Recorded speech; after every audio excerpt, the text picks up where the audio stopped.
Hello ladies, gentlemen and spirit lovers, and welcome to The Struggle, a news talk show fueled by the power we're unlikely to save from the National Energy Guarantee. After a leadership spill at The Struggle, I'm your new host Matilda. Amber's off to the backbench, or Sydney, to start an actual job that pays her real money, so welcome. And now I know change is hard, but just think of me as like a new Amber, but like with less natural comedic ability and bigger tits. Tonight we'll be discussing final solutions, Jetstar underpaying its staff, and of course having sex with ghosts.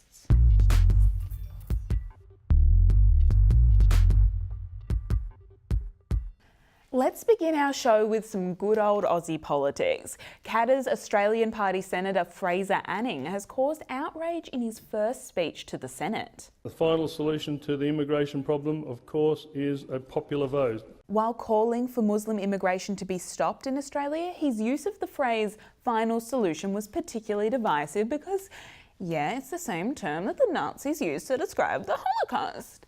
While many had hoped that party leader Bob Katter would condemn Anning's speech like he did with this question about migrant workers. Won't you need foreign workers to help this sort of development, whether it's to build the dams and the electricity infrastructure or even to harvest the crops? I mean, shouldn't you be looking at increasing 457 visas and the like to provide the labour for these sorts of developments?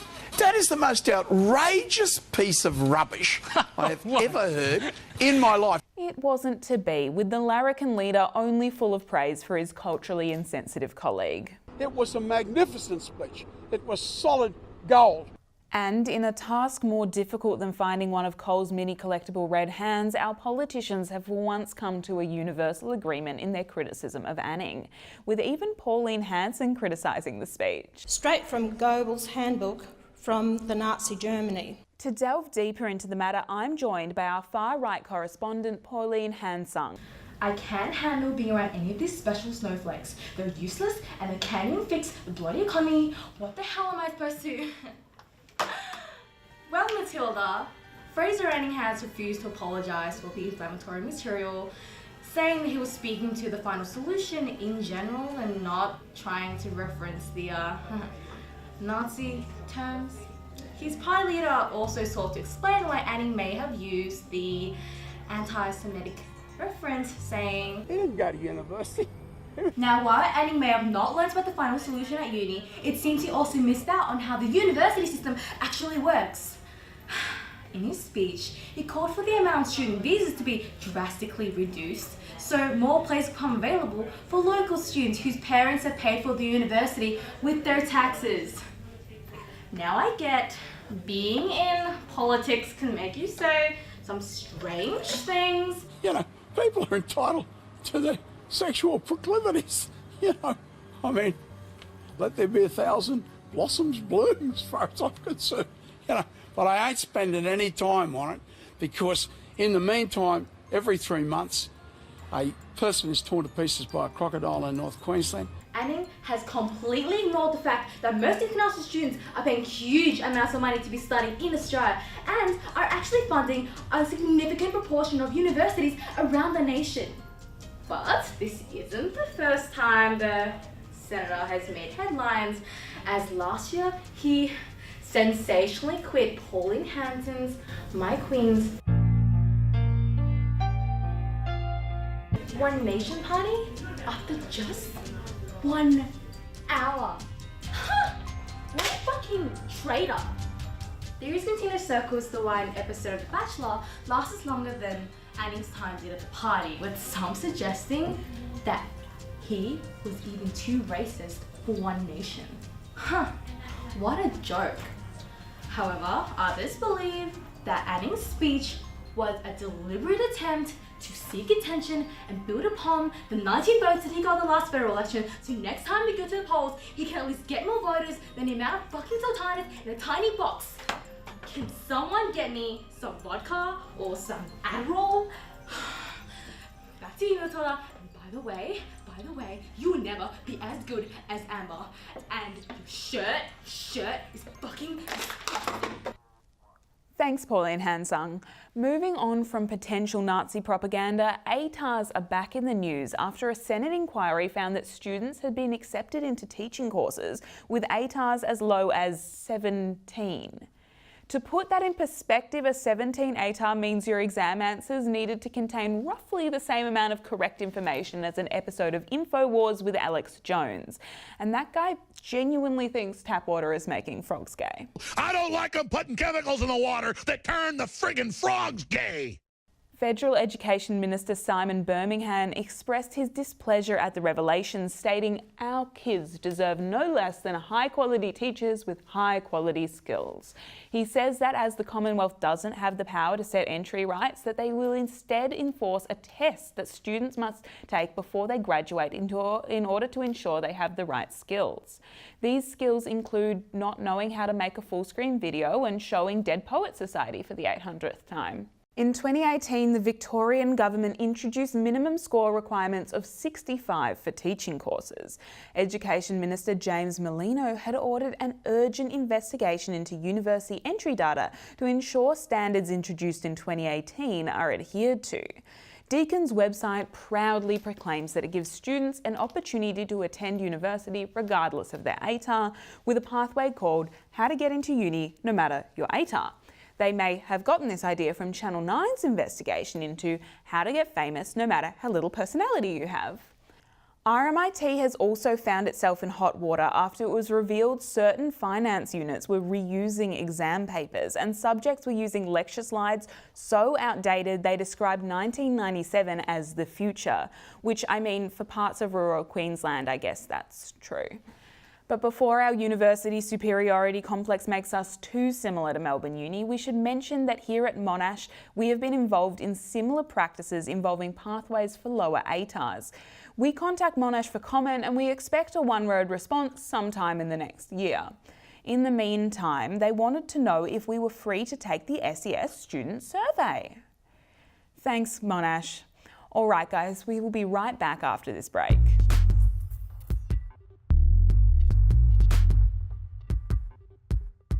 Welcome back. Now, we've recently got word of arguably the most millennial dispute in history, in which a brawl broke out in front of Rome's famous Trevi Fountain over a selfie. A verbal altercation began when a 19-year-old Dutch woman and a 44-year-old Italian-American woman got into a fight over who got to take their respective selfies first. Things soon turned physical once family members got involved and the police had to intervene, putting a stop to the bizarre situation. Both women attempted to justify the debacle, claiming their friends and family would have literally died without hearing about their European trips via Instagram at that very moment. It does just fill you with hope for the future of our society. But now, I personally find this entire situation ridiculous, but of course, I'm not a selfie queen. So we're going to cross live to our social media influencer for an expert's take. We're on social. What did I say about interrupting me? Do you remember what happened last time, hun? Or do I need to remind you? Unbelievable. So, Matilda, I know you're new and everything, and I don't want to be a bitch. But this situation isn't ridiculous. In fact, I love what those European ladies did in the name of the selfie. My only little issue is they didn't take it far enough. Where was the pepper spray? The weaponry? Come on, ladies, you can do better than that. To show everyone just how truly difficult it is to master the art of the selfie, I'm going to take you all on a little tour of some of my most dedicated selfie moments. Alright guys, so this one time I was looking like hella adorbs. So it was obs time for a selfie. So I got my phone out. And these stupid school dweebs think they have the audacity to get in my shot and photobomb. And I was like, who do you think you are, hoes? Do you know who I am? I just cannot tolerate photobombing. So I got a little poetic and I threatened to bomb their house just like they bombed my selfie. And obs I would never, but they couldn't even take a joke. And they were crying like little babies and I loved every second of it. But their parents didn't love it so much. And for all of you who think I took it a step too far, myself and my lawyer disagrees. Not guilty, bitches. Your girl's on bail. All right, we better move on. I'm not meant to be back here. Okay, babe, so this one time I was taking a selfie in this alleyway just to show my fans how truly down to earth I am. And this guy comes at me with a knife demanding for cash, and I was like, don't think so. So then I stabbed him for interrupting me. Lol, serves him right. But it's totally fine because my parole officer is like a total babe. Haha, swoon! He called me crazy, but that's just totally because he wants me. He is gonna call me back, okay? Okay, lovelies, that's all from me. Follow me on Hinge, Grindr, and Neopets. Back to you, Matilda. Our social media influencer, everybody, a true selfie expert. Moving on to a topic slightly more important than selfies, Jetstar has landed themselves in some hot water. The budget airline has recently been accused of underpaying foreign crews on Australian routes. The employees are paid a base salary of $390 per month, which is less than $100 a week without any annual leave. They get about $30 allowance for 2 days to spend on food and water while they wait in Melbourne for their next flight. A former cabin crew member worked at the airline for 4 years before quitting a few weeks ago, and he said the staff are poorly treated and the biggest problem is that they just don't earn enough. In Melbourne, it's almost impossible. I know that sometimes we have to sneak to cook in the hotel. Sometimes we also have to bring the pots, pans and stuff. And yeah, we cook in the room of the hotel. Given the bar is set so low, we decided to start an airline of our very own, and we will now cross to our miscellaneous correspondent to take you through a few quick disclaimers regarding our flights. Today you'll be traveling with the struggle, and trust me, it is real. It is important that you familiarize yourself with our safety handbook, as staff is not really trained. If you fly with us frequently, you shouldn't. Having your seat belt fastened isn't essential because if we crash, trust me, it won't matter. Our pilots are often double booked, so fingers crossed, we have one for you. If not, our cabin crew are happy to try their hand at flying for an additional fee. Some passengers are probably still fighting with ground staff over assistant dogs, racism and overweight baggage, so we might have some spare seats if you want to stretch out. In your seat pocket, you'll find a list of extra services made available to you. These include massages, foot rubs, and an opportunity to join the Mile High Club. Now, if we have to evacuate, you must leave all cabin baggage behind. Our staff might require a thing or two, and you know, we can't afford it.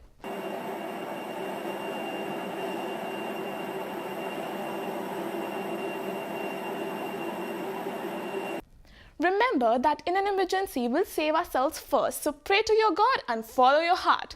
Should oxygen be required, the brown paper bags in your seat are your best bet. It's very simple, just blow into them. Once you're done, don't bother with anyone else. We aren't big on helping people either. On the plane. Holiday adventure. Yep, let him pass. Everyone's over 2 hours. Be on the plane for over 2 hours. To prepare for takeoff, ensure your fragile emotions are under control. We too are on a tight budget here, so kindly refrain from stealing from us. Smoking on board is encouraged, especially the green stuff. It's the best way to save yourself from the sniffer dogs waiting for you at airport security. If you're unsure about anything, try Google. Our staff is busy doing other courses for some extra bucks on the side. Thanks for trusting us with your lives and enjoy your flight. How on earth was that given the all clear by legal? Okay guys, catch you on the other side of this break.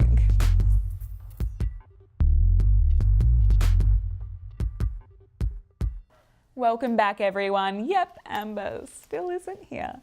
So back to politics, our dear old PM Malcolm Turnbull. Wait, fuck, is he still the Prime Minister? No, not anymore. Ah, shit. Okay, oh well, our former PM Malcolm Turnbull recently passed legislation that makes him a national punching bag. Again. You know, like his own party wasn't doing that enough already. This security bill demands companies in the digital ecosystem compromise their user privacy for national security. We've been talking about the challenges that some of the great specialists here at the AFP face when they seek to get over the barriers that encryption places in the way of them, finding out what terrorists are plotting, what drug traffickers are up to, what people who are exploiting children online are planning. We need to ensure that the internet is not used as a dark place for bad people to hide their criminal activities from the law. What this means is the government wants the key to encryption that protect all your private shit. So with one warrant, teleco companies like Telstra, Optus, Vodafone and tech providers like Facebook, WhatsApp and Google will basically have to open the bedroom doors and let the government swipe through your nudes and read all your naughty texts. That's right, for the sake of security, they want a backdoor into the only system that's protecting you online. But that doesn't make any sense. I don't think our PM, former or otherwise, understands how technology works. He's like a grandpa who taps the phone or the screen like he thinks it's got cooties. Why is Turnbull being such a nosy Nelly? Why is he turning into every disgruntled partner who doesn't trust you? So naturally we got curious and sent our correspondent Freda Loader to find out what the locals thought of Turnbull's new bill. So what do you think the Prime Minister is hiding in his phone? A lot of sites that he shouldn't be visiting to. Ways to murder Dutton at this point. I would like to think that Malcolm Turnbull has quite a few X-rated images hidden on his phone, in particular ones of his inner cabinet ministry. Are you hiding anything on your phone? Yeah, I do. That's the reason I maintain 2 phones. I don't think so. I'm just students. I don't see the point in hiding anything. I'd rather just be an open book so that it can't use anything against me in the future. I think he's Googled that more times than have I actually won the prime ministerialship. How many times do you think Malcolm Turnbull researches how to run a country on Google? Probably every year. Does he know how to use Google? Like, he's a boomer. In other shocking news, the internet is giving a member of the LGBTQ community a hard time. What? That never happens. Australia's very own Ruby Rose has been deemed not gay enough to play Batwoman. The 32-year-old actor, model and DJ was cast as Batwoman in DC's Arrowverse, a series of shows featuring DC characters in crossover episodes. Way back in 2006, DC reintroduced Batwoman as a lesbian character of Jewish descent. The rewrite was an attempt to connect with fans and deviate from the straight, generic, white superhero trend that the company has been busy cultivating for 80+ years. The character was initially created to be a love interest for Batman, because why bother creating a female character if not for the sexual gratification of a man? Rose will play the first openly gay superhero ever, which is pretty exciting, if not crazily overdue. However, instead of celebrating, some have taken to Twitter condemning DC's casting, saying Ruby Rose is not lesbian enough. Here to explain more is our LGBTQ+ correspondent. Wait, Henry? Thanks, Matilda. Wait, sorry. We usually have some catchy nickname or pun. Where's yours? Oh, my name is just Henry. Because like many LGBT people out there, I don't feel the need to introduce myself by my sexuality. But how will we know you're gay? That's exactly the point I'm trying to make. In media, LGBTQ community are often told how to identify and what is appropriate. Characters are often subdued in their sexuality or a ridiculous stereotype. TV shows like Modern Family may have characters that are gay, but it took a full season before a couple kiss, while other characters openly had sex. Too gay or not gay enough is always Hollywood criticism, like with Ruby Rose. Rose came out when she was 12. She had fought for her identity, have bullied by her sexuality, and has publicly dated plenty of women. She couldn't be more gay if she had a tattoo on her forehead, which honestly, we wouldn't put past her. The backlash was because Rose identified herself as a gender fluid, meaning she doesn't subscribe in the traditional meanings of man or woman. Some want someone more lesbian, while others want some unknown lesbian, which is strange if you're talking about a multi-billion-dollar franchise. It seems no matter how progressive we become, sexual identities are always up for debate. Wow, what a genuinely helpful insight into a topic so important to many people's lives. Now, on to a woman getting fucked by a ghost. The 30-year-old counsellor from Nottingham in the UK claims to be in a sexual relationship with a spirit. The woman is named Amethyst. First met her partner on a trip to Australia earlier in the year. She realised it was true love the second her spirit friend followed her back home to the UK, as spirits, much like Pauline Hanson, believe everyone should tend to stay in the one place. Amethyst claims to have had many sexual encounters with multiple spirits and recently decided that she would stop having sex with men, as her orgasms with spirit lovers are far more satisfying. Wow, fellas, you really are struggling. However, this does make sense because, like, most female orgasms are significantly better when men aren't around. Amethyst described ghost sex as deeper, more passionate, and oddly more natural than non-ghost related sex. Reportedly, she's even been considering a phantom pregnancy and is just about ready to pull the trigger. So I hope the world is ready for the first ever ghost baby, because one may be arriving on our shores. That's just another minority just waiting to be oppressed.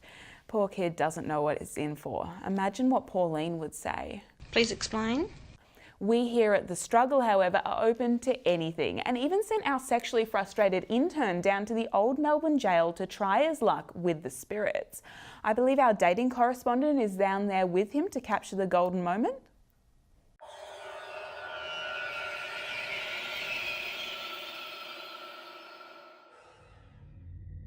Thanks, Matilda. So the intern has been trying his luck with some of the sexiest ghosts that Melbourne has to offer. Let's have a look at how he's going. Hello? Anyone there? I mean, trapped you forever, huh? It must be cold after death. Wouldn't you like to break the ice? Oh, wow. I mean, can we just do something romantic or something like that? I'm a warm person. I can work with it. Kind of. Okay, no, this is just too painful to watch. Would you like to hold hands? Oh! Oh! That was a swing and a miss. Why'd you have to slap me? Oh God! God, that hurts. It's not fair. I just came here looking for love. Oh my God, I'm gonna so report you for assault or something. No, okay, intern, let's not get the authorities involved here. I hate this. Why do they make me do this? This is worse than Match.com. Hey, it was Matilda's idea, okay? Matilda? Where's Amber? Who's What Matilda? do you mean? Amber's gone up to Sydney with her ghost boyfriend to have lots of ghost babies. They don't tell it's Matilda's show now, honey. They don't tell me anything here. I don't even know who Matilda is. You know what? Never mind. Thanks, Matilda. I think that went about as well as we could have expected it to. Back to you. Hey, we don't speak of Amber any longer. On that lovely note, we end our show. Join us next week and remember to leave a like and tag your ghost lovers in the comment section below. Goodbye from everyone here at The Struggle. It's real.